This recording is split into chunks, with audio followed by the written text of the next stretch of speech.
அப்படின்னா 1973 நடந்துச்சுன்னு கேட்டீங்கன்னா, இந்த எகிப்தும் சிரியாவும் சேர்ந்து இஸ்ரேலை அடிக்க ஆரம்பிச்சாங்க. இது எதுக்காக? நாங்கள் இழந்த அரேபிய நிலப்பரப்பை திரும்ப நாங்களே எடுத்துக்கணும். அது இஸ்ரேல் கிட்ட இருக்கிறது எங்களுக்கு பிடிக்கல, நீங்க ஆக்கிரமிச்சிருக்கீங்க, இது எங்களுடைய இனத்துக்கு எதிரான ஒரு விஷயம்ன்ற மாதிரி தான் சொல்லி அவங்க இதை கேட்டாங்க. கொடுக்கல இஸ்ரேலு. எப்படி? 6 வருஷத்துக்கு முன்னாடி இஸ்ரேல் எடுத்துக்கிட்டு ஒரு நிலம் அது திரும்ப வேணும்ட்டு இவங்க இப்ப இந்த பிரச்சனை பெருசாக்க ஆரம்பிச்சாங்க. அது என்ன ப்ரோ 6 வருஷம் முன்னாடி? அப்புறம் என்ன 1973? கொஞ்சம் கன்ஃபியூஸா இருக்குல்ல? இப்ப ஸ்டோரிக்குள்ள தெளிவா டிராவல் பண்ணுங்க. ஒன்னொன்னு உண்மை மக்களே, சும்மா இட்டு கட்டினது கிடையாது, எல்லாமே உண்மை. 1967க்கு நம்ம முதல்ல டிராவல் பண்ணணும். அந்த வருஷம் என்னாச்சு? 6 டே வார் நடந்துச்சா?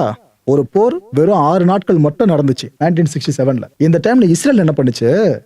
சிரியாவோட பகுதியான கோலன் ஹைட்ஸ் இருக்குல்ல, அதை ஆக்குபை பண்ணாங்க பார்ஷியலா. அண்ட் ஈஜிப்தோட சினாய் பெனின்சுலா இருக்குல்ல, இதை ஆக்குபை பண்ணிட்டாங்க. அப்புறம் அந்த டைம்ல ஈஜிப்தோட கண்ட்ரோல்ல தான் காசா ஸ்ட்ரைப் இருந்துச்சு, அதையும் ஆக்குபை பண்ணிட்டாங்க ஒரு பார்ஷியல் பகுதியை. ஜோர்டனோட கட்டுப்பாட்டுல இருந்த ஈஸ்ட் ஜெருசலேம், இதையும் இஸ்ரேல் ஆக்குபை பண்ணிடுச்சு. அண்ட் வெஸ்ட் பேங்க் இருக்குல்ல, அதுவும் அப்ப ஜோர்டனோட கண்ட்ரோல்ல தான் இருந்துச்சு, அதையும் ஆக்குபை பண்ணிட்டாங்க. அந்த அரப் நேஷன்ஸ்லாம் சில இழந்த நிலங்கள்னு சொன்னோம் பாத்தீங்களா இஸ்ரேல் கிட்ட, அந்த நிலங்கள் இதெல்லாமே தான். ஓகே, இதெல்லாம் நடந்துருச்சா? இதுக்கப்புறம் சில ஆண்டுகள் உருண்டோடுது. எகிப்தும் சிரியாவும் என்ன முடிவு பண்றாங்க? நாம இழந்த நிலங்கள் இருக்குல்ல, அதை நம்ம திரும்ப எடுத்துக்கிட்டே ஆகணும். நம்ம மக்கள் நலன் சார்ந்தும் நம்ம மக்களோட எதிர்காலம் சார்ந்த இந்த நிலங்கள் நம்ம கிட்ட இருக்கணும்னு முடிவு பண்றாங்க. இதுக்காக போர் தொடுக்கவும் நம்ம தயங்க கூடாதுன்னு டிசைட் பண்ணியாச்சு. ஒரு டேட்டை அவங்க ஃபிக்ஸ் பண்ணிடுறாங்க. போரை நம்ம ஆரம்பிக்கிறோம்னா அது இந்த டேட்டா இருக்கணும் அப்படின்ட்டு. அதனால என்ன தெரியுமா?